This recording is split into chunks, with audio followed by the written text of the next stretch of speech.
Ladies and gentlemen, hello. We are live again. And welcome back to another episode of the Lukewarm Cinema Podcast, everybody. My name is Austin. Today I'm joined with George. Your boy Chris. And hello to everybody on YouTube again. And everybody listening at home on iTunes, Spotify, Stitcher, YouTube again. Yes. That's a new website that YouTube actually just remade itself. Yeah. They said there's too many videos. We got to make not a YouTube 2. We got to make YouTube again. YouTubeagain.com. Don't get me started on how they're like ruining YouTube, ruining the recommended feature. Like Google, I'm about to stop using Google products. Like fuck them. Like just go. Use Firefox now. That's what I'm really about to do. I've been switching to Firefox. There's a really good. I'll have to send you the YouTube link. But there's a guy who does. He shows you like how to be secure on the internet. Oh. And he shows you how to set up like a brand new MacBook for privacy. Granted, there's a lot of features you can't use. Like you can't use like Google saving all your passwords. He actually doesn't even save passwords digitally. He like puts it on a flash drive and then buries it. That's how crazy this dude is about privacy and security. And he lives in Canada too. Well, I'm surprised you even know where he lives. Well, he said it too. Oh, okay. So he's not afraid to say he lives in Canada. That's what he wants the public. There was another. Yes. There's another video of him from like a year before he started his channel, and he was doing like a presentation, but it was at like a coffee shop type presentation where it's like, hey everybody, welcome to coming to my not for real TED Talk. He's like, don't worry, guys. I already checked the room. There's no bugs in here.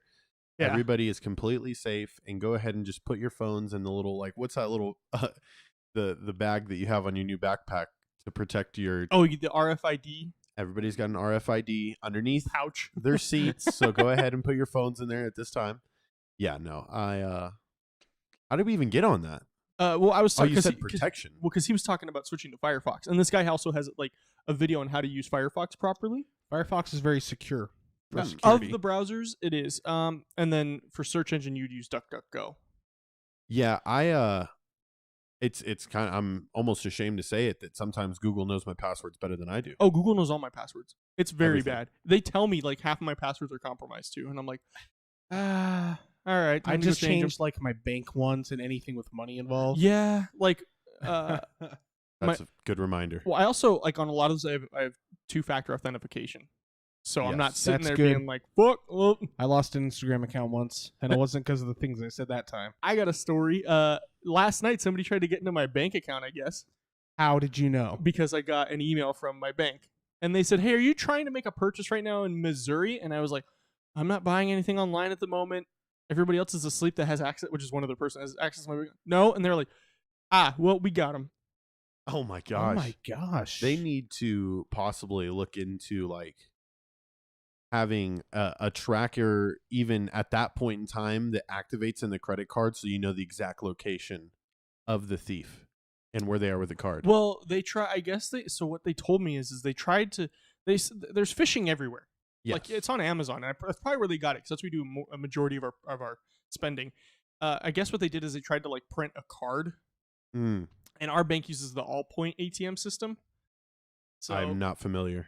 Go to 7-Eleven, that ATM there, that's an Allpoint. Oh, okay. Like ones that don't take out any bank fees. Like I don't get any bank fees taken out. Yeah, like I don't either. But I guess they tried to take a card, and every ATM has a camera on it.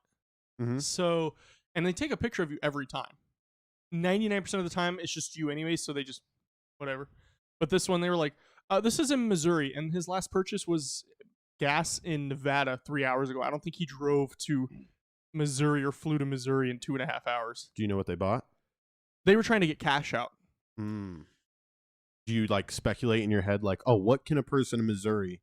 What time of the night was it? You said it was like almost midnight. Okay, they're a couple hours ahead. 2 a.m. purchase with your card in Missouri. Alcohol, meth, bro.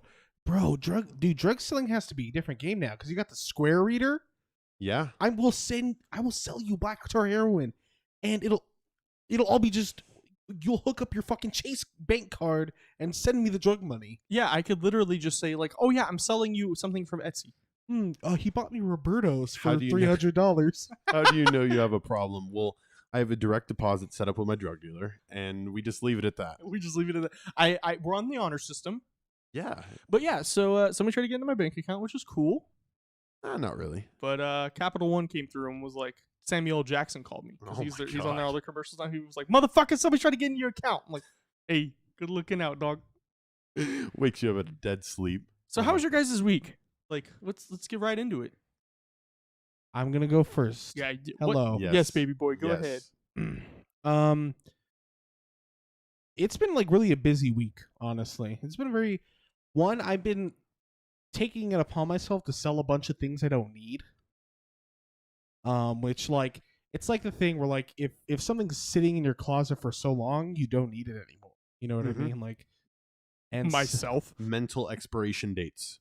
it's like, and I've been doing this process like just a little bit over a few months. Like, I had a stereo. I have a different stereo now. Who wants to buy it for $30? Like, stuff like that. So like I've been micromanaging like listings, which is kind of a pain in the ass. But I've made money. There we go. So making it's money chill, is dude. nice. And I've been job searching, and I had my first day at a job today. Let's go. Yeah. Let's go, Chris. It was hard, dude. Like, Here we are hyping Yes. him up, and he's like, "I want to die." My feet hurt. well, hey, I lived. You know what I mean? Yes. Like, You're here now. if you didn't go to if some speaking of, you don't get like exploded or something. Like I died in a grease fire. Foreshadowing. But it was hard. But whatever. That's life, bro. Make the money. Yes. Make the monies. It was good. What else? Productively, I've been trying to do some like YouTube stuff. So one for Truly Bizarre, Which we just released a new episode over the weekend. Go check that out. and it's very chill. I've been researching this creature called Mokili Mbembe. Apparently, they say there's some sort of dinosaur in the Congo, and sometimes they say it's in different parts of Africa. Some old adventurer. No, he was a hunter. He was a big game hunter, and he like heard from two like accounts, apparent like eyewitness accounts. Was there any evidence that he may have gotten from Mark Hoffman? No, but bro, who knows? Who knows? Now, I don't remember what year this was in. This big game hunter was like in like the last like millennia or something like like I was gonna say the 1900s, but technically that still just happened. But like I mean like the early like 1910 or 20 or something like Okay. that. But anyhow, and he had this account from other people that there's this dinosaur. He looks kind of like a crocodile mixed with like an elephant. Jesus. And people said, it's like a brontosaurus. I just imagine he's like, yeah, also mixed with like a meerkat too. Yeah, we got those here. He's like looking at the dude's emotions and like telling him animals that he likes mixed with the penguin. It shoots Not a fire. penguin. It shoots fire out of its toenail. Yeah, out of its toenails. Yeah. Yes. Yeah. Well, here's what's extremely interesting, and I'm going to kind of just make it kind of short and consolidate what it is. Two main things. One, that there is a religious involvement with proving this thing exists. There's a sect of like, how there's like all those sects of like sexual sect, SE Sectors. There's all these different like branched off types of Christianity that are like, they have like one weird angle to them. Mormonism? Sure, well, they're like a popular one, so like you can't talk shit on them, I guess. Like you can't publicly talk shit on them. But they were called like the young age creationists or something like that. It was this weird thing. They had this thing about creationism. Don't know exactly what it was. However, for some reason, proving that dinosaurs exists proved their like version of that religion. Okay. And people were saying the Mokele Mbembe is this dinosaur in Africa. So this guy that's was part of the, I'm not going to say cult. I'm not going to say that. The part of this religion. I'll say a cult. Because he didn't kill anybody. He just like went to Africa a few times. That's his life. And I'm not going to be that guy. Like, okay. But he went out on these expeditions to find Mokele Mbembe. And he asked the locals. And the legend of the monster, it turns out, the nature of it is that white people go, where people from the Western world go to Africa and ask about, in the Congo area, ask about Bakili Mbembe. It becomes this tourist thing. So when you say, "Did you see this?" And he brought up like a picture book, like which one looked like it, and whatever they ask, they'll just say yes to because the cameramen are going to give them money. Oh, it makes sense. You know what I mean? And it's kind of like a tourist attraction, like a ghost town or somewhere with an urban legend. I just imagine they roll up and like, "Hey, watch this white boy will believe anything I say right now." Yo, dog, it was just here 10 minutes ago. If you go 15 minutes into that jungle, you'll find it. Exactly that. And like these dudes, like, "Oh, this is an expedition. We'll pay you however many dollars to be on camera." So it's a really weird like the thing about the religion, and the thing is, the guy who asked them, he is of the religion. So like, and he was one of those guys that like probably is paying them off. You know what I mean? Like, I feel it. "Oh, say the dinosaur exists in Africa." Got a lot of checking your sources there, Christopher. You got to be on your game on this one. On any of them, honestly, we have to be on our you guys are Big J journalists right now. Okay, Big J means to you all guys 29 subscribers. You guys are climbing up to be the creme de la creme in investigative journalism in this realm. And you guys could be the next Jerry D'Elia. My biggest influence in this in that field of YouTube videos is at like 8 million followers. I don't think we're quite approaching the cream of the crop of. Well, hey, I'm just saying, like, let this be a reminder to you guys early, okay? Well, I think the intellectual community is very aware of us. Yeah. Right? No, all three of us.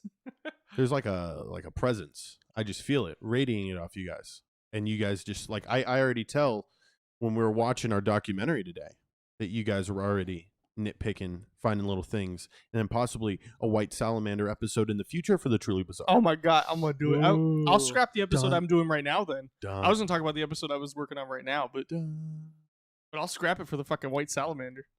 Well, to finish, I built in a conspiracy cryptid tangent into my week, but the other thing that happened was my other YouTube thing. I want to write that video essay. Oh, right. It's about, like, how our culture shifted in 9/11 and how, like, growing up in that time, all these pieces of media kind of, like, encapsulate, like, the feeling. So I'm just, like, in the very rudimentary phase where I'm, like, just putting things together, like, oh, Grand Theft Auto 4 and Borat, both viewed as terrorists because, they're immigrants, both very heavily, based on like the post 9/11, like the fear mongering. I'm just putting these little like pieces together, and it's pretty interesting. Like the more I think into it, so like there's very creative moments. It reminds me, I think in the future, and hopefully you do, we both end up on a comedy stage one day. All three of us, I think. I don't think I can come up with material for comedy. Porno stage. Well, I know Chris and I have discussed it on our ride homes before, and I think you're in like the makings of like the perfect George Carlin-esque skit where like it's like such a logical FU that it's just absolutely hilarious. Do you like George Carlin at all? He's a funny guy. He's the one who said the however many words you can't say. The 7 on words TV. you can't say on TV. Yep. Yeah, dude. He's got a whole bunch. I watch him, dude, because it's very similar. I mean, I don't know if you're trying to play a comedic aspect off this, but it very well, I'm pretty sure it would. I think this. I'm not even in the stage yet to where like I know what inflection I'm gonna put on it. It's highly analytical, but I feel like my style is naturally like there's some quip to it or some zinger in there. You know what I mean? Christian, I'm afraid you're gonna end up like Louis C.K. and just get up there and just be like, "Oh, didn't do anything illegal." Well, I wasn't talking, but like when he like dropped an N-bomb in one of his specials. Did he? Yes, he did. Sure, I remember. No, you're right. You can still find them deep in YouTube. Well, no, it's on like Netflix or before his scandal. It was on there. He was like, "I hate when people say the N-word." He goes, "Oh, not," and he just says it. I'm like, yeah, what? He did. Okay, now I'm remembering it. Like he says it like, no, because when you say the N-word, it's making people put that into and if you just said it, people would just continue on with the thought process of what you were saying. Yeah, in a way, it is like a very like socially conscious like comedy as well, right? Just like George Carlin does. Mm-hmm. Mm-hmm. Well, okay, I'll hop in my week. This week, I'll bullet points. Fixed a toilet. Hey, you're a man now. You're a man, yeah. Yep, dude. yep. It's been sitting there for a while, and I said, you know what? I'm going to hunker down. I'm going to do this thing. Took me about 20 minutes. I hate when like I put off like projects like that. such as hanging up like the pictures that you guys see in the room today. Like we got that one over there. We got the one right behind me. Like, I mean, those took me like 5 minutes, and it's like things that I'm like, okay, you could have done this a while ago when you first got it, but now I'm glad that we got around to it. Okay, I'm doing things that aren't just playing Xbox, because I did a lot of that this week too. I had to put in grades today. You're a man now. I only had one kid that I had to fail. Due to attendance. You just got to show up for me. And but for the most part, really proud teacher moment. We kind of like we're looking at everybody's grades from last quarter to this quarter, and I would say in total, like with like the 12 kids that I see normally, there was probably 12 to 14 Fs in total out of the whole group, and now I think we cut it down to 3 this last quarter. So yeah, I really hunkered down on these mofos and like just told them you got to do what you got to do to be great. You got to lie, you got to steal, do it. I got to start finding ways that like to relate with kids a little bit more. I think I should start just bringing up like money aspect. Like, hey, you want to make money in life? This is a great little practice here. You're working a job. You know, you do your job, you're going to get paid, and you're getting paid in grades right now. And look how well your parents are treating you. Guarantee you it wouldn't be the same. But then you gotta, I promise you. But then you got to talk to them about extracurriculars, and you can do it in the sources of income. So you could show a bucket, pour just a little bottle of water in it. Go, this is what happens when you just work a job. Yes. But if you make multiple streams of income, watch how much faster this bucket fills up. If you invest, look, kids, if this is the amount of, if let's say I pour water into this, I'm gonna drink the water, and it's gonna be gone. That's your money. That's working a job, generating wealth. Let me tell you about. Which none of us do yet. We just make income. Yeah, that was ironic. We do. Let me tell you about the lukewarm coin. Yes. The lukewarm coin. We've been meaning to tell you guys about this. Yeah. The lukewarm coin. So, the cryptocurrency is a very tough game, but it's the future. Elon Musk is going to be Tesla's the next Amazon times 800. And there could be a deal between lukewarm coin and Elon Musk, but like maybe the papers aren't all through yet, and I can't talk about it. Yeah, but maybe I made all this up. That. I think that's really the spirit of our currency. I think you just tried to throw me off the scent there a little bit. I'm waiting till the end of the episode just so you guys know we didn't forget about the sentence that you guys gave Chris last episode to try to figure out. I gave him one. I gave him one today before we started. I'm gonna tell you, the scent wasn't even present. Oh yeah. Well, not don't to you. Don't say that, because that incriminates me. Then he'll know when it didn't happen. Yeah. So I'm definitely gonna guess. Well, I'm guessing at the end. Yeah, I know you're gonna guess, and we're gonna document that. Yeah. Of course. Don't forget to send some more. Put them in the chat. Don't forget, these are gonna be for me because I'm gonna guess correctly. So then remember, we'll just like flip flop, and then do. We'll rotate throughout it all. I think this. Yeah. But don't get me wrong. I did not forget about it. If you thought I forgot about it, I didn't. So, Austin. Yes, sir. I had a phenomenal week. What about you? Oh, last thing. Oh, my 4x48 challenge. The one where I ran. I wanted to bring that up. I made it 28 miles until like I couldn't really walk effectively. You know, it was going to take me like 2 hours on average to complete 4 miles. It started off like my fastest mile was 41. My fastest 4 miles. 41 minutes? Yeah. Holy crap. Okay.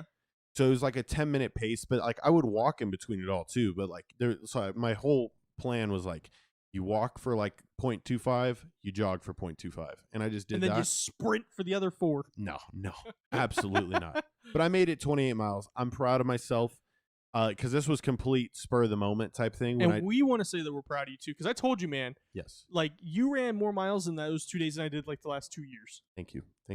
Biking, however, that is different.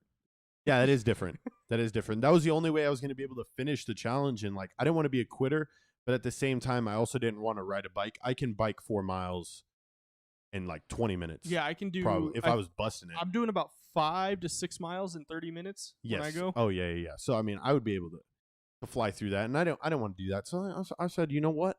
Let me just reapproach this next year. Get some good running shoes. Start prepping. Maybe do like 4 miles a day. I wouldn't go as far as that. I think if I kept doing like what I was doing, that's fine. My recovery was horrible. I didn't really stretch. Oh yeah, you probably just went into it raw dogging it. Oh, I raw dogged the hell out of it for 28 miles, and I hated myself. But your week, other than getting your credit card, freaking Oh you mean my entire bank account? your entire bank account. My bad. Well, that was just like a spur. I was like, well, thank God they have protection, and that was last night. Much better week than last week. Still take your mental health seriously, folks. I was like way more productive than usual at work, so that felt good. Also like kind of kind of not in the like shopping for a car mindset right now. So, Christian knows I'm on OfferUp all the time. I have a funny story. I found this. I think I might have sent it to you. He collects Beanie Babies. I collect Beanie Babies. I actually just look on OfferUp, and I have no intention of ever buying anything. I just like seeing what's out there. I follow like cars, guitars, cars, guitars, bars, electronics, laptops, cameras, crop tops.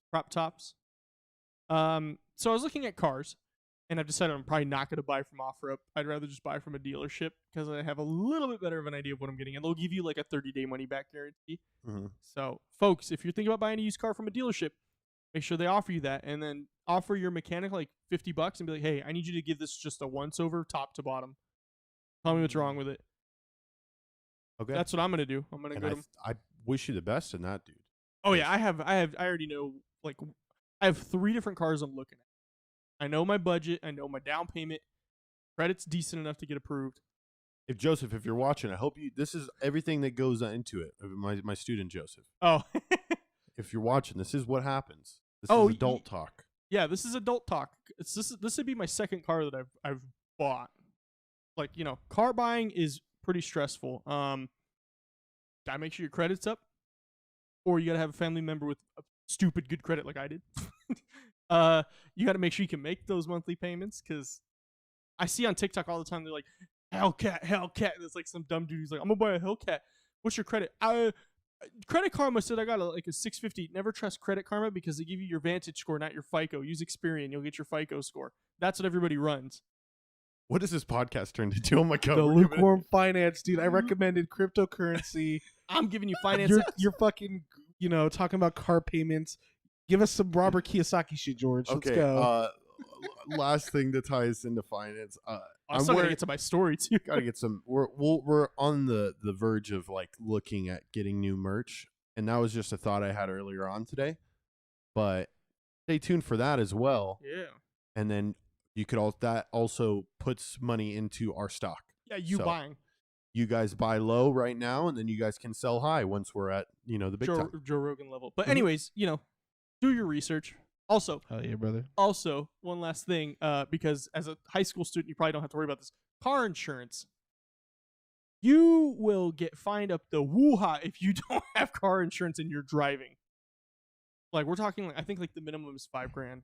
Yeah, it's bad. It's bad. Have insurance. Even if you just have cheap little insurance that has just liability and you pay $3 a month, that's better than nothing. Anyways, so I'm looking at cars. I mostly look at old Subarus, Hondas, Toyotas, something that's reliable. Lexus LS400 is a really good one too. So there's an Lexus LS400 for $800. Already I'm like, all right, what the fuck's wrong with this thing? Because you could probably sell that for $2,500. Yeah. And it looked immaculate. Okay. But this dude's description had me fucking dying, and I sent it to a bunch of people, and I got the same reactions from all of them. So here's the description for this Lexus LS400 on OfferUp for $800. His name is Sauce. He has 21 reviews, all 5 stars. Oh, that's scary. His name is Sauce. I have 65 reviews on OfferUp, all 5 stars. The imposter is Sauce, bro. And he's red. You guys see he's red. Oh my!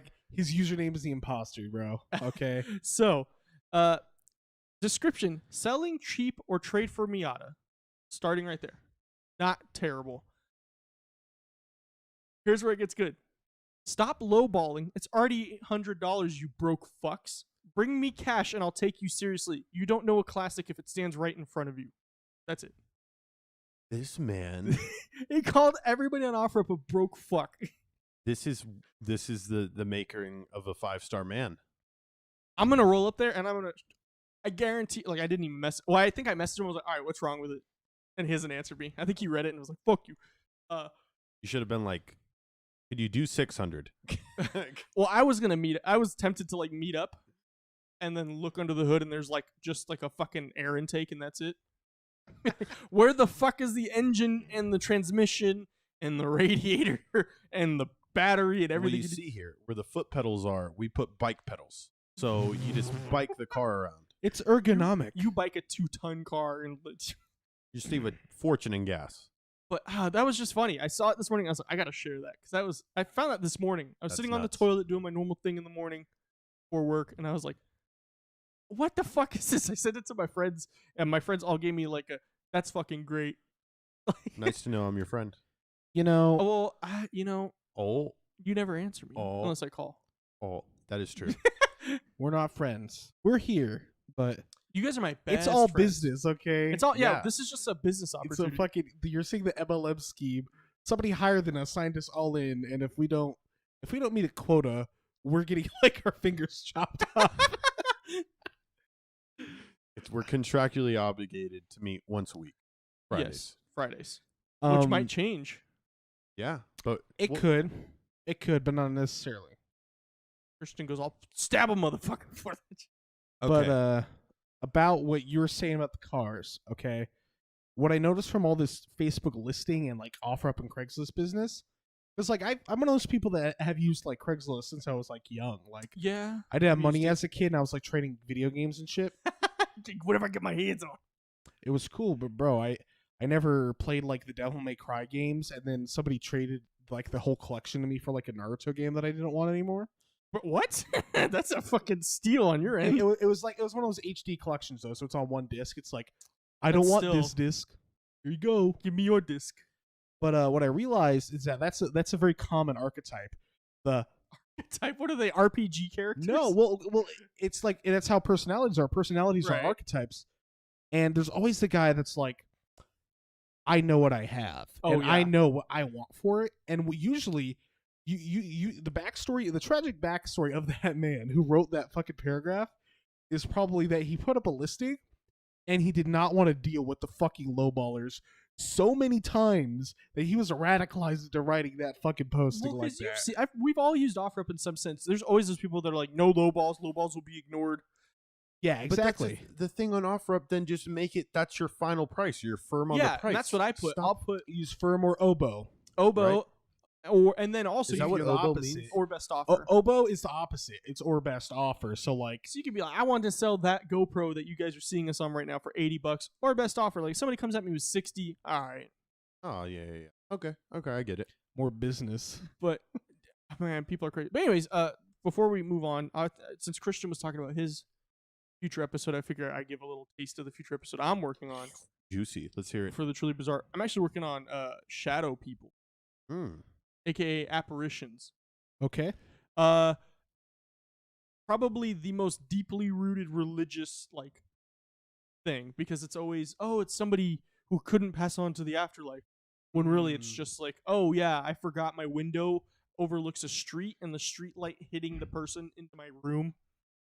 I was like, oh, there's a shadow person. No, it's just a fucking reflection. Granted, there's a lot of good convincing videos, but there's some really good VFX artists out there. Oh, for sure. You know, and I think I'm getting better at telling what the fake ones are and the ones that are like, all right, I think I'll give them the benefit of the doubt on this because one. now you think, oh, how could they do that with a computer program? It's What easy. did they do? Just take a shadow. But I think like you know, like you're basically talking about ghosts, right? Right. And what I like about our channel is that you're very like, even though like with most things you're like this very like logical, like unbiased person with like what makes sense and what doesn't, but like with this you're not being like the skeptic, you know what I mean? Right. You're being like, you're very informative, you're very much like playing the role of what you're making. Right, and I think because Christian and I talked about that because he came over the day after we did the last week's episode for Lukewarm, and we were working on the episode that just came out, which is about the rake. And like For the Truly Bizarre. for by Truly the way. Bizarre, spoilers: the rake is made up. Like it's fucking it's. There's proof that people came together and were like, let's make something awful on the Something Awful forums and creepypasta. But the way we conveyed it made it seem like it was. Well, you've seen it. Yes. Like yes. the way I narrated it and wrote it, and Christian did a lot of the writing. Christian's a really great script writer. I'm really good at understanding, and not to say Christian isn't. I look at the ocean at night. That was 100% him. Crazy. I think I'm a little better at regurgitating the thoughts to Christian, and then Christian will tell me how to write it. All right. I'm like the guy at the bingo who, he rolls the numbers. I don't think they even use the thing No, anymore, it's do automated. they? Yeah, they'd have the why? like, mesh thing. I figured out why. Well, Cameron's grandma told me why. Because they would put sticky stuff on their fingers in order, so they could touch the certain balls that they wanted to hit, and that sticky substance would make those balls go to the top. Thus, that's why those balls are never touched again, because they could be tampered with.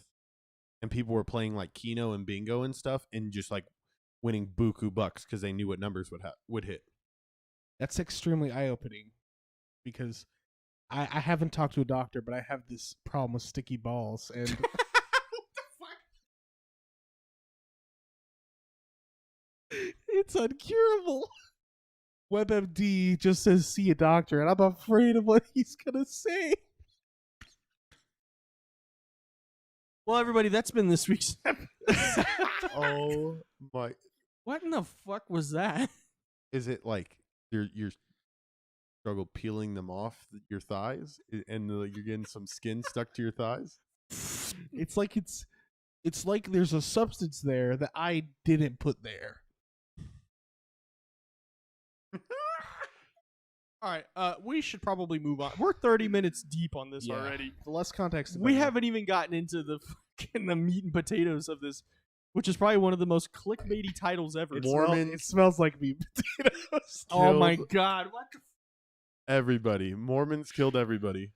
So this week's documentary that we watched today was called "Murder Among the Mormons," Dun dun and dun. took a way different twist than Mormons murdering people, because that wasn't the fucking case at all. Spoilers if you haven't seen it yet. It's on Netflix. Go watch it first. But what?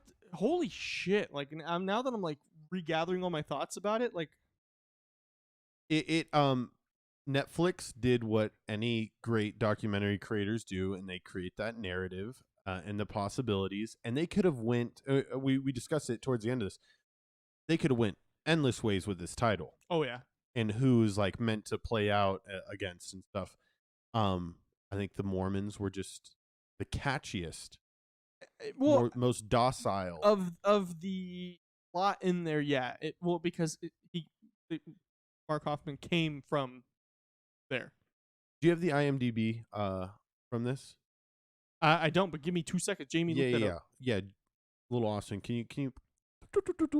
But Murder Among the Mormons. As soon as I saw this title, I grew up in a Mormon neighborhood, so I went literally to a Mormon church. So everybody in my cul-de-sac, I would say the majority of them were Mormon. So I had a very strong, like, Mormon presence around me growing up. I mean, and my family, very far from Mormon. My father probably scared away a lot of these Mormons from ever allowing, like, even though we had Mormon friends, like, I'm sure, like, the conversations at their dinner table were probably like, hey, those Carmona boys, are you planning on hanging out with them again? Or was that, like, a one-time thing? 'Cause do they drink coffee over there? No. Oh, I thought you were talking about the Mormons. No, I know they don't. Absolutely not. I know they don't. That's why they're probably like, do you think they're Cuban? They probably have coffee. Oh, boy. Oh, buddy boy, this Mormon religion. And that's why I wanted to watch this, was because I was like, Murder Among the Mormons? We were bamboozled. Never. We were bamboozled. The Mormons? Oh, I could believe it instantly. I was like, yeah, probably. It's like they say it's the Mormons, okay, and maybe some people have a good opinion of them, maybe some people don't. But then you start watching, and they say Church of Latter-day Saints, okay, and they have the worst press in fucking history. Do they? I don't know. Scientology's Yes, they do, but like Christianity. Go to the Crusades. The Crusades were happening before the Mormon Church was even a thing. I'm just saying that, like, when you think what's an organization of crazy Christians that's still around today, people will say, okay, Church of Latter-day Saints, that's kind of them. And to preface this, like, the Mormon people I knew, like, this, I don't know, that's kind of unfair because this isn't about Mormons being bad. This whole thing isn't about it. Yeah. No, like I think we just got to clean that off the rug early on. the Mormons didn't do it. Yeah, let's just say that. The point is, they bait you into thinking like the Mormons did some the LDS killed some fucking They were people. the Unabomber? Okay, with bombs. Kill people with bombs. But then you actually watch, you're like, okay, that's not what happened. But I see what you did there, Netflix. You roped me in. I remember George messaged us, and I'm like, that sounds fucking juicy. Yeah, I was like, what? Bro, That sounds crazy. I'll find the text. But yeah, the Mormons didn't do it. So basically, just to explain it, in the 80s, there were 3 bombings that happened in Salt Lake City, all around these individuals that were within this document dealing business, where a man named Mark Hoffman would find these in this point in the story, would find religious documents relating to the Mormon Church and claim that they were from Joseph Smith, which is the founder. Yeah. Of Or at least the people related to him. He went in great detail about like saying how he would he would find the people's names that were closely related to Joseph Smith, and it might be like a family friend or people else that were close. Like he was well calculated all throughout it. Yeah. I just want to say the text that I sent the guys really quick to get them all fired up about this week's podcast. Oh my gosh. Okay. I said tomorrow's episode, there's a new docu series on the Mormon Church, and it involves them assassinating people who are proving their religion is bullshit. Damn, you just went full blame mode on it. That's why we thought that, like, the Mormons definitely did it. George was telling us this. Because how could you not? Well, because you'd only seen 30 minutes of the first episode. And the first episode, it is like that the entire episode. And so I want to say maybe 25, 30 minutes into the episode 2. Yeah. That was a very, very, like, very interesting part of this. It's like investigative. It's real. It's a retelling of this real shit that happened. And, like, you know, with all these witnesses, and it tells the real story, right? But it's like this was a real life whodunit story. Like it did, like this crazy thing happened, and you got like your leads. There was like this guy that was like a perfect red herring. You know, there was a point where everything was all mixed up, and then like the guy you expected it to be, none of the people you expected it to be, it was them. That was not them. So that was definitely a big part of this that I enjoyed. It was I was on the edge of my seat because it was 3 episodes and they're all that. The official runtime is 2 hours and 40 minutes. We just said 3 because there were 3 1-hour episodes, and they weren't even an hour. They're like 58 minutes with credits and everything. But I was roped in that entire time. I was sitting there like, dear God, what the fuck is happening? I think we should just jump right into what we like instead of giving a huge synopsis. Basically, there's the stories about the investigation into these bombings and uncovering the crazily dark underbelly there is in document dealings. Yeah. It's a classic story of somebody finding like finding gold. I imagine it's like the same thing when the first dude invented fool's gold. Like, oh my God. This invented, you mean found? Because it's just a mineral. Well, yeah, but he's like, oh, these mofos like think this is legit, and like I'm gonna keep doing this. So it's a very classic situation. In that case, is I have something that you don't have, and I'll go to the greatest lengths to make the most money possible out of it. He's an insane business dealer. I have this, you don't have it. Right? Rosa Parks gave this make to me. me want that. Yes, Rosa Parks gave it to you, and then like this is Rosa Parks' Top Golf card.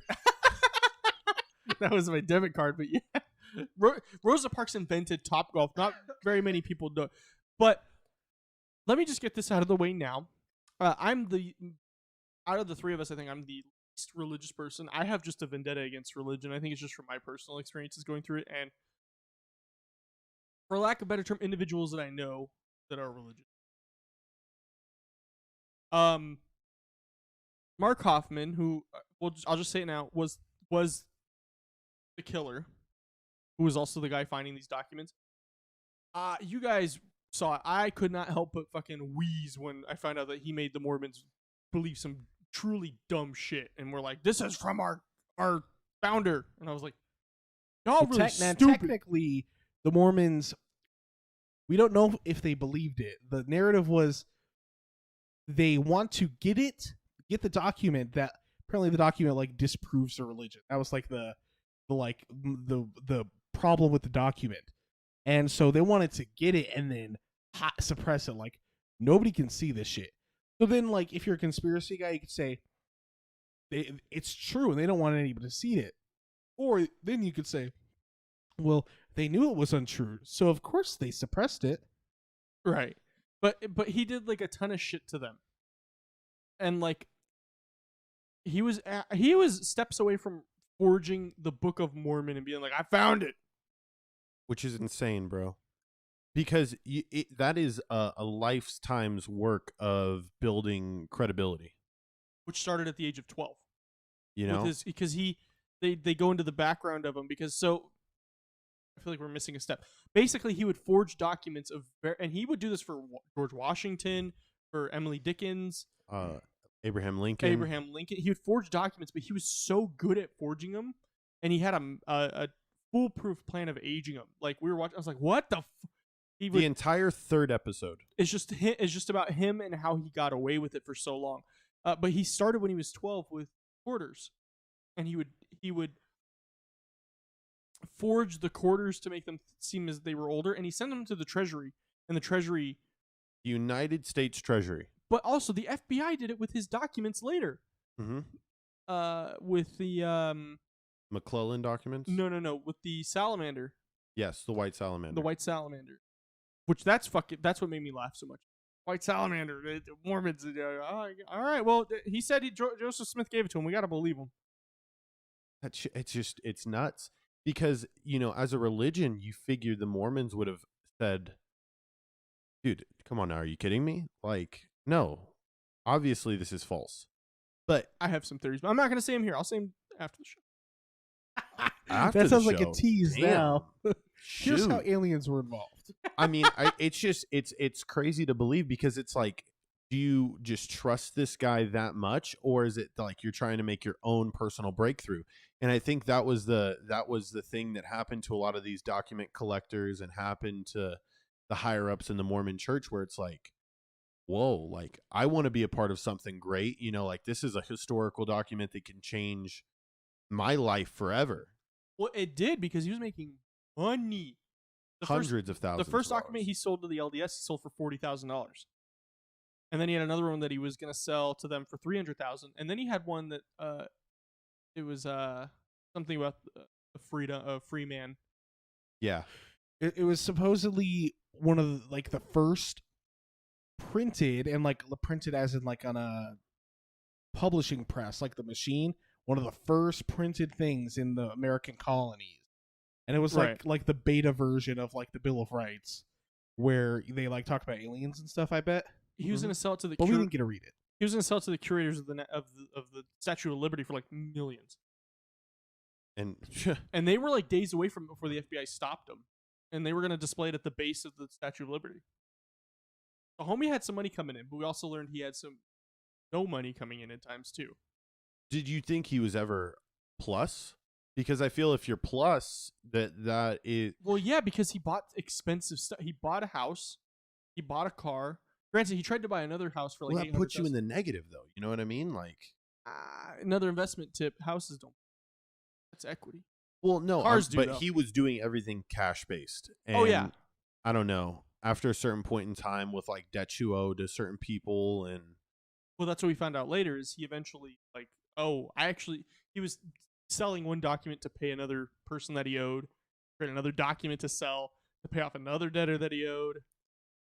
I think the thing, forging wise, that blew my mind was that whole oxidation. Yeah. Where he would be able to create an ozone layer in a fish tank. And it's like, this guy doesn't have that kind of background. You know what I mean? Like, at least he didn't go to school for science. You know what he reminded me of? Like a less cool Bob Lazar. Yes.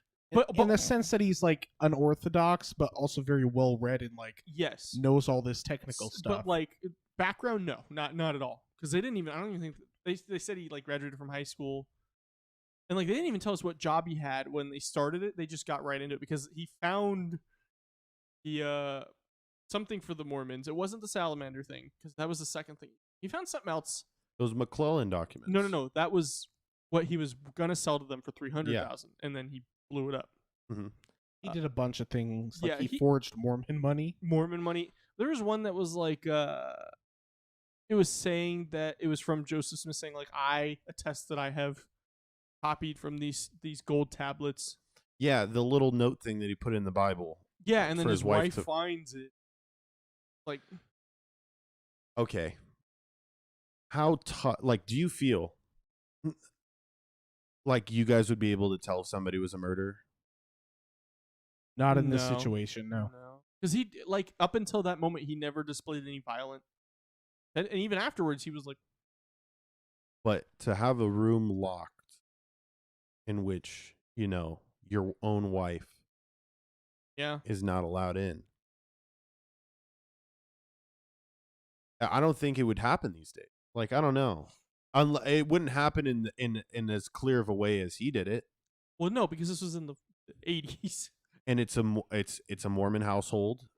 And I mean, just a faux pas Mormon household. Because remember, he said that he, at the age of like 14, he converted to atheism. He was his wife, I don't know if because she said in the first episode, the Mormon religion is something in which you want to appear like you're doing well in front of other people. Right, like, because he did that. Yes, and it thus carries over to her, I'm assuming. I feel like she was just guilty of being Mormon by association. They got married at the temple because of Mark's father. Yeah, who was very like, yeah. Are those dinosaurs? We can't talk about evolution. Back to the fucking dinosaurs, dude.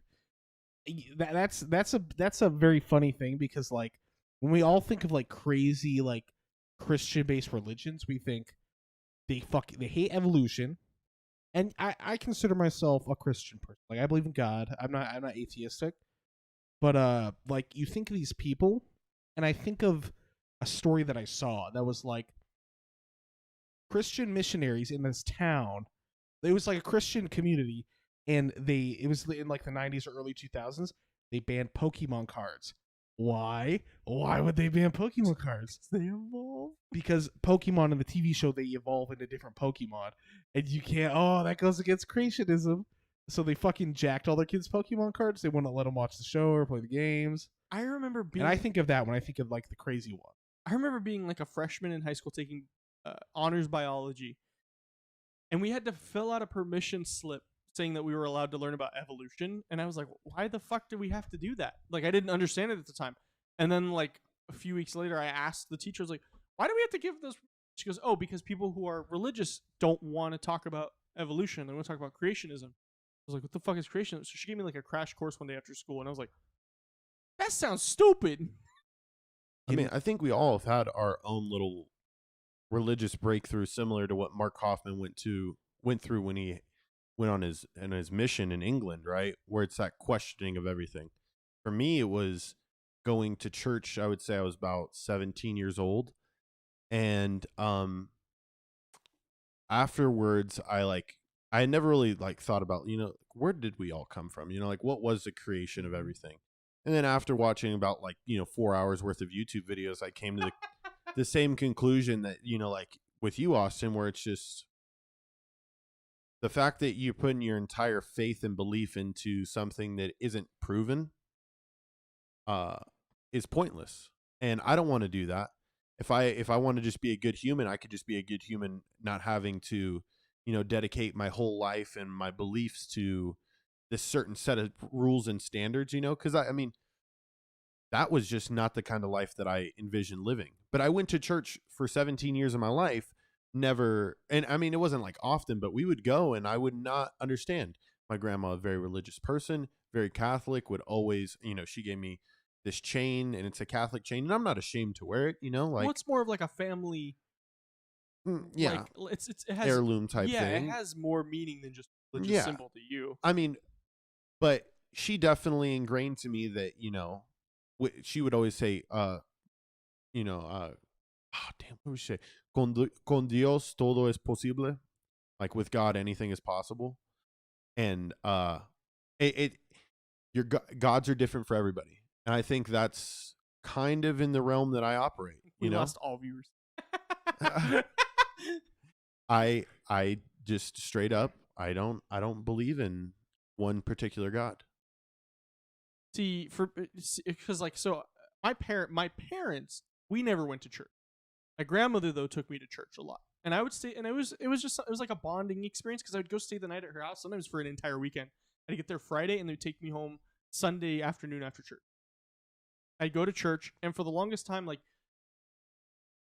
I did believe it, and then I think I just want to say stuff just didn't add up anymore. Mm-hmm. Like I was like, why am I supposed to hate this person because of this, and why is this preached but we don't follow it, but we follow that? Mm-hmm. Contradictions. Yeah, contradictions, and it was very much picking and choosing what we want to follow. Mm-hmm.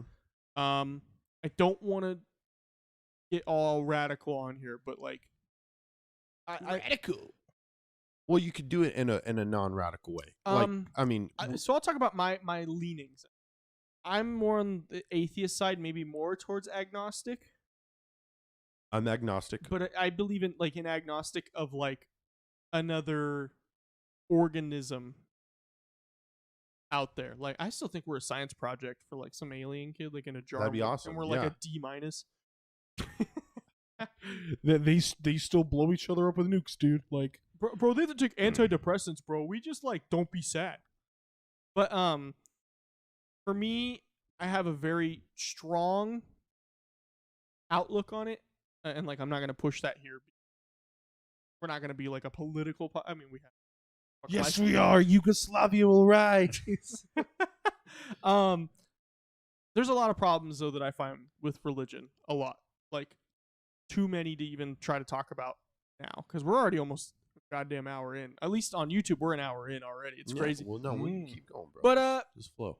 I think I kind of understand maybe the mentality of Mark Hoffman. He obviously did it for the money, but I feel like he also did it as kind of a ha. Mm-hmm. Believe this dumb shit. Here you go. I believe it. I think if you're a person who's an atheist, you look at religion and you're like, oh, I just want to poke a hole in that. You know what I mean? Brother, haven't you seen the way? Kind of like that. Yeah. That's it very much goes both ways for me on the type of people because on one hand you have the Christian missionary who's has to oh, I hate gay people and nobody should have abortions and very they feel like they have to make you believe what they believe. Right. And then on the other side, if you want to make an extreme, there's the atheist is the ideological vegan where yeah, they think I'm so much smarter than the Puritans and the Pilgrims from 1600s because I decided it's all imaginary. Yeah, they'd probably die from So I'm very gonorrhea. They did smallpox, man. No, but they would be the first to die. The people like me, but the ones that are overly oh yeah. Oh yeah, you'd be a witch. Yeah, fucking burn on stake. They would Ezekiel I am you in the lake. Yeah, if Mark Hoffman did anything, it at least makes people question. Question everything. Have your own beliefs. Have your own thoughts. Because, like that one dude said at the end of the documentary, you don't know how many other Mark Hoffman documents that are out there right now that we don't even know about. Well, and it doesn't even have to be Mark Hoffman. It could be fucking anybody. Well, I feel like they didn't explain the extent of the shit he did until the end of the series. Because at first I was like, oh, he's just doing Mormon documents because it's what he knows. He was still going to church even though he was atheist. And I think it was just to play up a ruse. Yeah, I believe. That's why I'm really proud of finding these words. For the community to look like you're a part. Yeah, and then you find out, no, he was forging shit from Emily Dickens, fucking George and Martha Washington, fucking Abraham Lincoln, and they didn't even say all of them anymore. So they're we don't even know how many more are out there. So question. That's what he wanted to do when he was writing all those journals out in England. He's just putting on the paper what I feel we all kind of believe here that you You have your own belief system, but a lot of these things have loopholes. And I remember him sending his letters to his mom saying, you know, like, there's outright lies in what's written in the Mormon, you know, religion and the Mormon doctrine, all because, you know, he's reading like these, I guess, anti-Mormon-esque, you know, other documents. You even listen to that Alex Jones, haven't you? But dude, that's like literally me like coming home from church one day and just being like, so what is this? You know? And Yeah. and we all somewhat have it. And I think over time you end up realizing this is really weird. And I've always thought this. And you guys tell me if you guys think it's my belief is that I'm my own God. Everything that I do either benefits my life or it hurts my life, but it's my decision, it's my choice.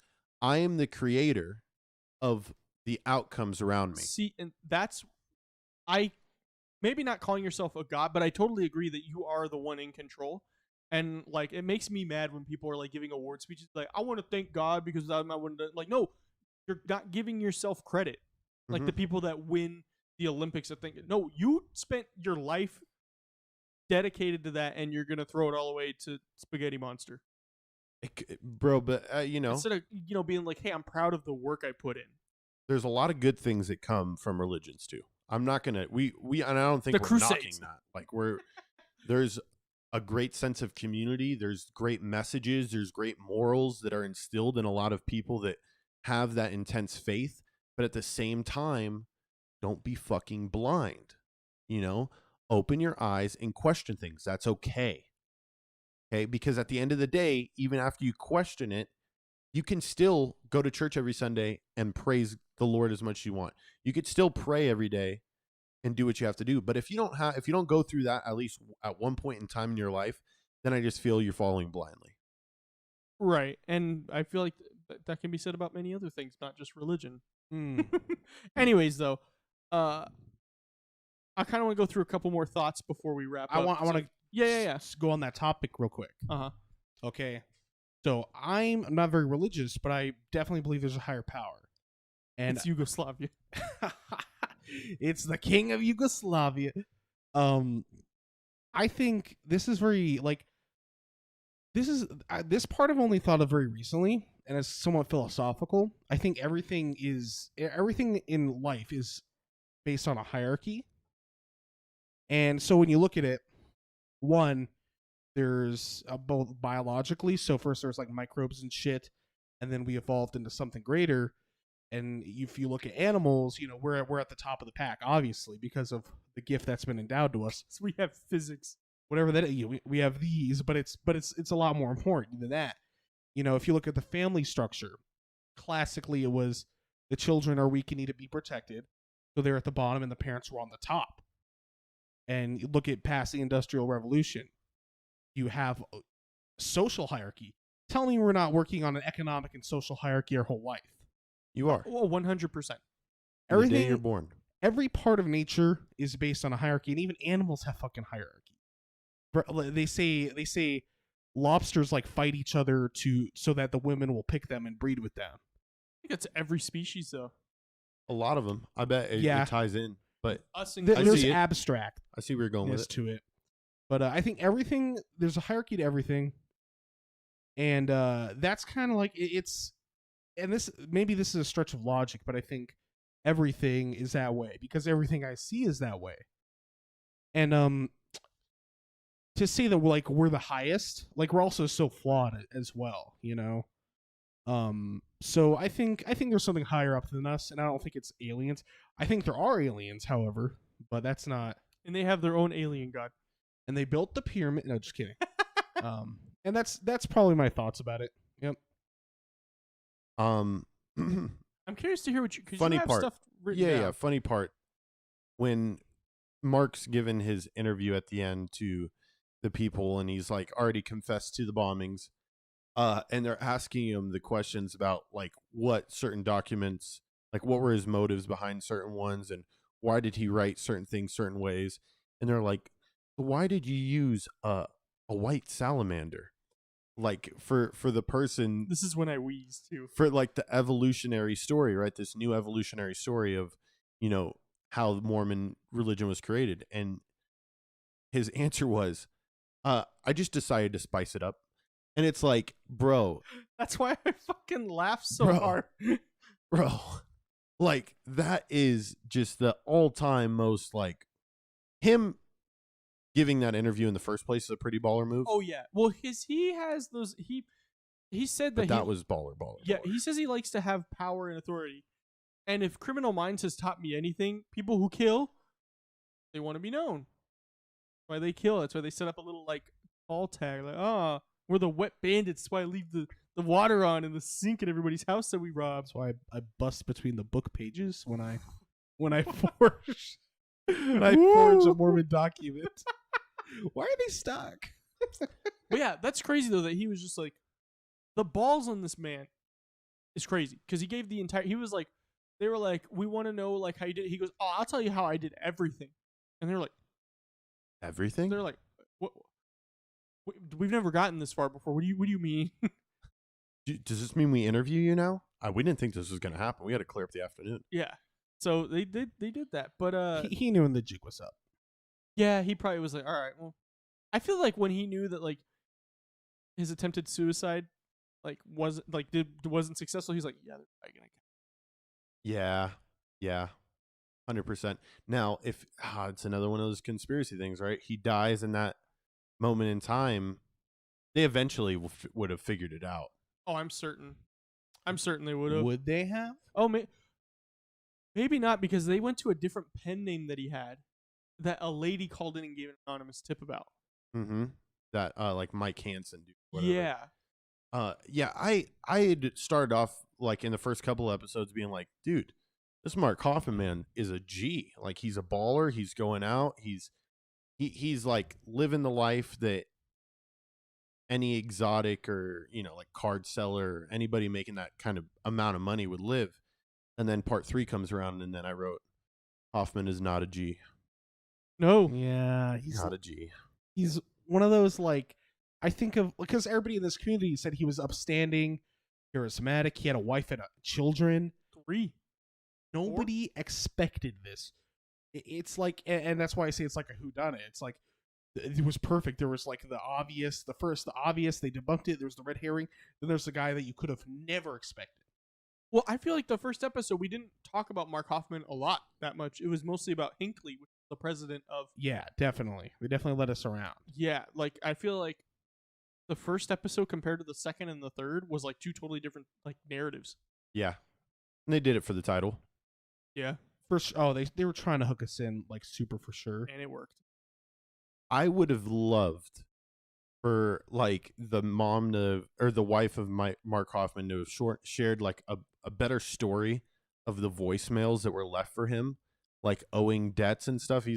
She would bring it up to Mark and be like, hey, somebody called and was really angry on the phone today, and then he'd be like, oh yeah, don't worry about it. But I would have loved for like his kid to be there at home, and like his kid picks up the phone, and then like as soon as his kid picks up the phone, he's like, where's my fucking money, Mark? Dad, I think this is for you. Like crying and everything. And his kids were super young when... I know, that would have been even funnier. Like they just knocked the phone over. Who the hell am I talking to right now? What the hell is I want my money. I just want to talk about this. I know you guys still have points to make, but Shannon fucking Flynn. Talk about I from the minute they asked him if he did it in the interview for the documentary, I was like, oh, that fucker did it, because he doing this to the camera. The body language this man has fucking incriminated him entirely, because they were like, did you do it? He goes, no. And like starts fucking twitching. Like hard, bro. Like we all looked at each other like, that dude's fucking guilty. It looked like he was either winking at the camera or involuntarily twitching out of nervousness. Every second he was like, oh, well, what happened? And he had a voice, this like a worn out voice. This is like, it was a kid toucher voice. That's all I could say. That's fucked up, because it looks like he's innocent, which, it kind of like he was the red herring, because they said they investigated him because like he watched like military shows, and like he bought an Uzi, and he had a butterfly knife, so like, oh, he knows about military stuff. He made the bombs. Yeah, he had the anarchist cookbook, and they arrested him too. They were like, you did it, and they searched his whole fucking place, and they were like, he didn't do it. It's just nuts. This little runaround that this one singular man, and tell me this doesn't kind of blow your guys' mind, because it did make national news occasionally, but a lot of the broadcasts that we saw were local newscasters. Yeah, and they were like, it's like Lebanon here, like Beirut. I'm pretty sure it would have been like on like the president would have flown in and been like, no, we don't have oil here. But that's the separation of church and state there, right? Like what the separation? The government can't come in and talk about a religion like that, or come in and like. But they did. The FBI did. They investigated because the LDS came to them. That's and because of the bombs. They had to investigate. Yeah. Well, they didn't even do that because of that. The LDS submitted because they were already suspicious of forgery. Yeah. So the LDS submitted the documents and go, okay, can you guys look at this? And they were like, oh, this shit's genuine. It's like, what the fuck is this? It definitely felt very conspiratorial, because it's kind of like, like history, you have to interpret it. Like, you can't just know the events. You also have to interpret it, right? And that's how these things go. Like, what if the nervous kid fucker voice guy, what if he taught Hoffman how to make the bombs, for all we know? We can never know. What if the bomb went off on accident? Well, yeah, because Hoffman they never got around to how he learned how to do it. They just said that he did a practice one. He seemed like a handy guy. He thought That's where I of got those the Bob Lazar experiments. vibes from. Well, guys, just in case you guys didn't know this, he was an Eagle Scout. Oh yeah. Thus making you it's free of all crimes. So that's my tie to the Mormon churches. I did Cub Scouts and Boy Scouts up until the Mormon church told me in order to become an Eagle Scout, you have to do your duty to God report. And at that time I was already like, religion's not. And I was like, yeah, I'll work on that. And I just never showed up again. I think it was like 7th grade when I stopped going, 6th or 7th grade. I stopped going. I was like, y'all can't have girlfriends yet? Bro, bad. And this is a thing. And like, all right, we can go. I'm going to go in a little bit about the Mormon religion right here. There is just not enough exposure to the real world. Okay. You guys are living in a fucking fantasy land. All right. There is this world that we live in, right? Where we buy cars. It's dangerous. Okay. There's caffeine everywhere. There's cuss words everywhere. People are fucking before they get married. Okay. Yeah.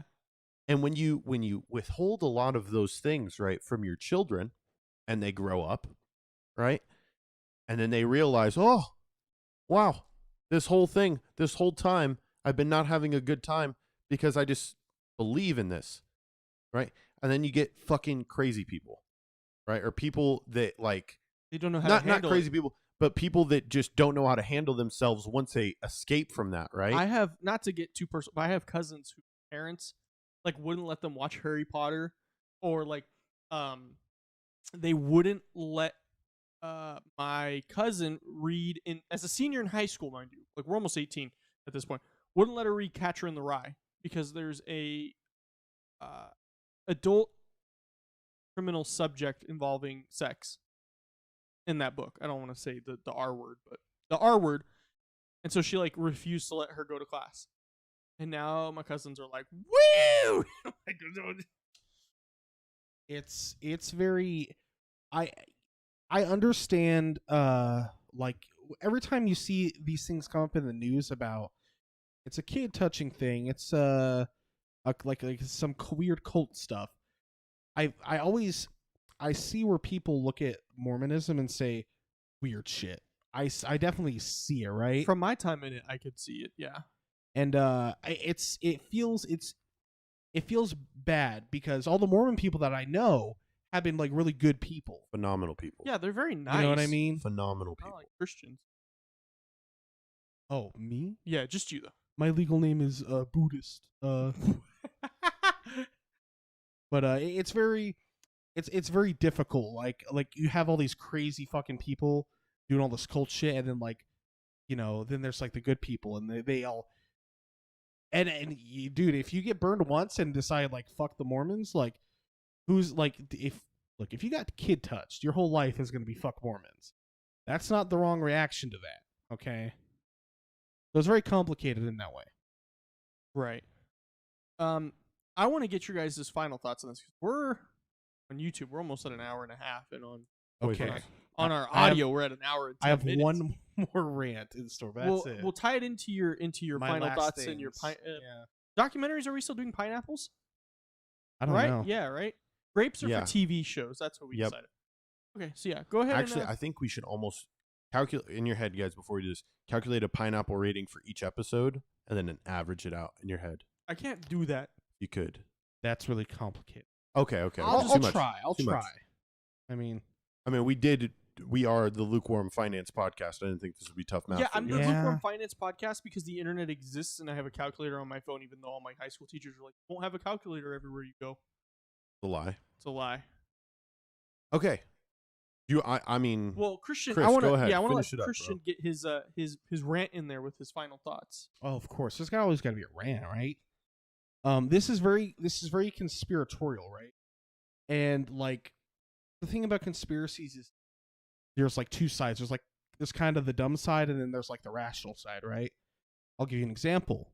Okay, in California in the 70s, you know how like in the 60s the CIA was like distributing like LSD and shit and putting people through tests like Operation Midnight Climax.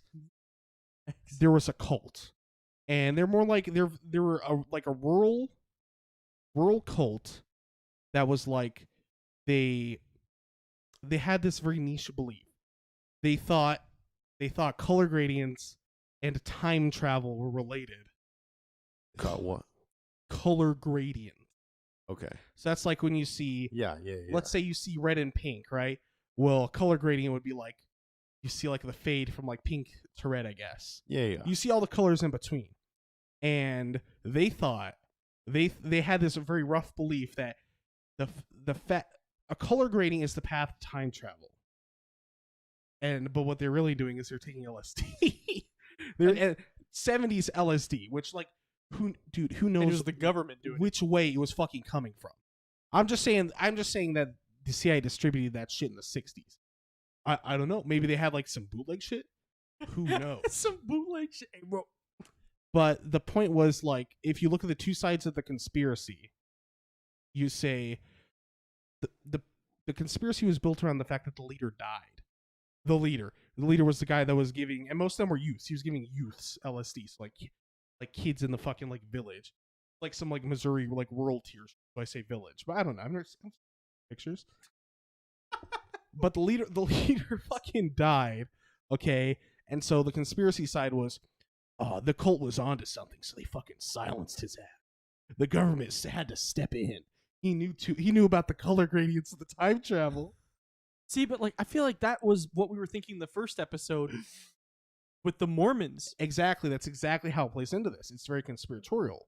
But the actual story was he was high in LSD and he like crashed his fucking car off the road. Jesus. Like an old fucked up car that he like fashioned up out of like a junker, right? He just did it because he was tweaking. Exactly. And a lot of the kids died of malnourishment because he would just give them LSD all day. It would fry your brain, bro. And it's interesting also because this guy Hoffman had that psychopathic but like charismatic to the community type thing, just like what was the serial killer they said like a bunch of was really attractive to chicks at the time. Dahmer. They said Dahmer used his charm on people. You know what I mean? Mm-hmm. It's a very cult leader type personality. Although he wasn't doing like a cult thing. He was just like, bro, it's so weird to me because it's like, how do you start from forgeries to bomb? I'm gonna bomb a building and bomb myself. True. I think you dig yourself into such a hole. He was in such a hole in which, I think in his head, he's getting away with it. Killing those two people and then leading on this other like trail, like, just to get off his scent. He lived a lifestyle though that it was going to catch up with him. You know what I mean? I feel The thing that's different with him that a lot of other people is like the flexibility to like leave or like, you know, be able to take your family somewhere without looking sus. He didn't have that option. You know, he had to still present himself as that credible source. And, you know, had he, what was your question again? Why he killed him? Oh no, I just thought it was crazy how, like, you know, like everybody lies, like in some ways, like we have some lies in our head. And I think he started out with one lie, like, I'm forging one document, but then it became like a web, a whole fucking lie, fucking Fortnite tower. Okay, he had 80 lies, and he built for the fucking, but he didn't get the victory royale. And also, I like to imagine that like somebody could like study his work and become like the ultimate like fucking like trickster or something. You know what I mean? Well, now we know how. They showed us how to do it. Yeah, and some questionable footage of pipe bomb making. Jesus. Well, they just showed us him taping something to PVC pipe. That was it. He was like pouring some shit into like a pipe, like some like concoction. But I don't think it's illegal.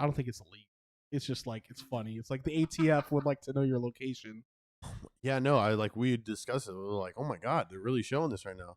I said, it's we're all, fiction. I said, we all got put on a list just now. Like, the TV knows we're watching this documentary, and they're like, all right, these three, we just got to monitor their searches for the next couple of days. Can't be on the list twice.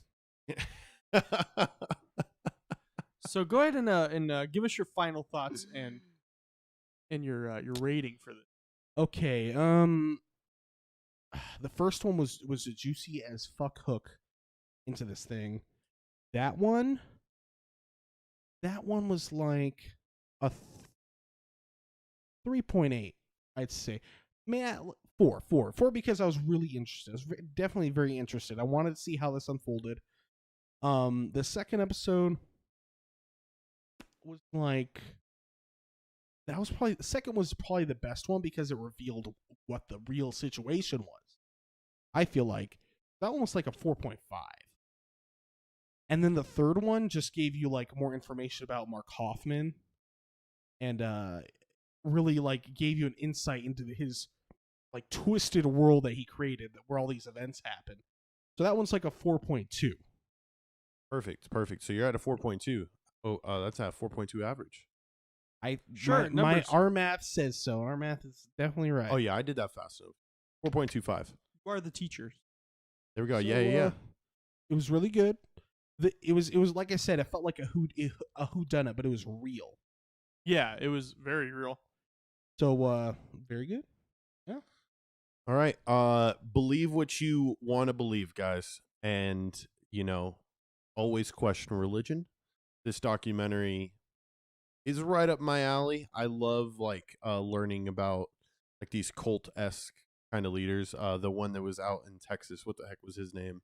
Waco? The Waco incident. I don't remember his name, dude. But right. There's an interesting documentary on that. Yeah, I watched Waco like over the summer. So like I got the idea, the same premise, right? In a sense, right? He was doing it like hidden, like, you know, he didn't want the credit for it. He wanted the credit, but at the same time he was giving the credit to these fictional beings, and he was living through just endless personalities of like these different creators and creations when he's forging these documents. Insanely articulate. The first episode, or the first one, I give a 4.2. Second episode, where you're getting to see like the deep investigation behind how they found him, those always interest the hell out of me, because like I always like think to myself, oh, I'd be a decent forensic person, like I would know where to look. But I think the time and effort that these kind of guys had to put into that, they highlighted it extremely well in showing that, you know, he beat every single test the FBI can give to one of these documents, and it took extreme meticulous, you know, detail to find 30 years of doing this. Ink cracklings if you go super in depth on some of his documents, and then his ability to slide in real ones at the same time, just masterful. Oh yeah. So 4 on the first episode, 4.5 on the second episode, and then I'm going to finish with a 5 pineapples on the third episode, because obviously this documentary would have never been created had you not had that interview, right? This entire documentary, I'm pretty sure the first thing they did when they were creating it was, let's listen to this interview and how can we build it around that. And boy, seeing it just all unfold, there was a nervousness behind the questioner. Yeah, they were in like the room. scared of him. In a sense, right? Like you felt that, like when she's asking, it was a she, I'm assuming. She asked us questions, and I always envision myself like being that kind of person to be able to reveal something. So that kind of made me feel good too. Overall, that's a 4.5. You guys got to check out this documentary.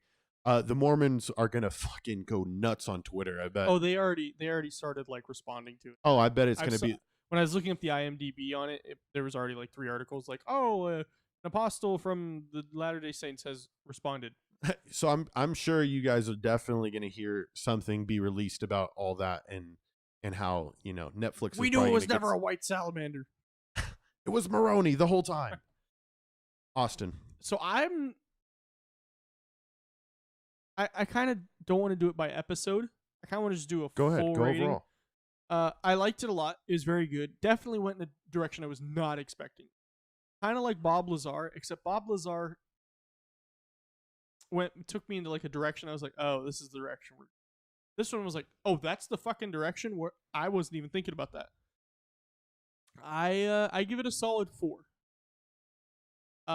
The first episode was a good hook, and then they just swerved right into the second episode. Second episode was the best episode because of what it revealed. You were like, oh shit, that's what's happening. Third episode was kind of cool, but it was kind of like a roller coaster.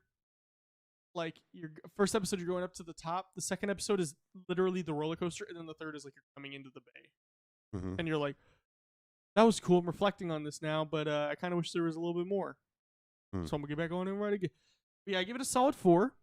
Yeah, definitely go watch this. It's on Netflix right now. Before we end this episode, George, would you like to? Oh yeah. Okay. Would you like to make your guess? I've cut it down to 2 that were really just wild and outlandish. The first one, tying into like the dinosaur name of your episode, like it sounded believable, but at the same time, I was like, holy shit, Chris is really starting off the episode with it. So it's because it's fresh in his head. So that's one. So that's sus. Okay. The second one, I believe, was your last point, because I think you went so far in the episode not doing it that you kind of like fucked up and said, okay, and my final point is, let me tie this into But Chris does that every color episode, gradient in time travel. And that is my guess. Color gradient in time travel. Well, Christian, that was it. Let's go! Let's go! Color gradients and time travel. Let's go! Right, the dinosaur he's talking about is real. There's an episode of Joe Rogan where he's talking about it. Let's go! The story about that dinosaur is real. The fucking dinosaur is real, but Yeah. That was a hey, I will give you props though, because the LSD, colors. yeah, are everything like about bright. that was true, except I think for the color gradient and time travel. I think you just threw that. I know the government was giving people LSD. I was gonna go more like I didn't elaborate more because I didn't know how much time we had left. Oh, no excuses now. Well, Excuses. when somebody tells me, we have to wrap it up, guys. Usually we're Like, running out of time. But Boston made a good point. I do that every episode, don't I? You do. So that's technically true. Bro, you hit it well, but I was just on the game because everything, I'm not gonna lie, you didn't toss me off other than at the beginning and at the end. In the middle, I was pretty like, okay. It was all related to the documentary, so I figured. Yeah. But what if like it just so happened that the topic we had was just like Mormons and murder, and he was like, fucking bet. Bro, can you imagine? I would be That screwed. was one of the harder ones because some people posted some really easy ones.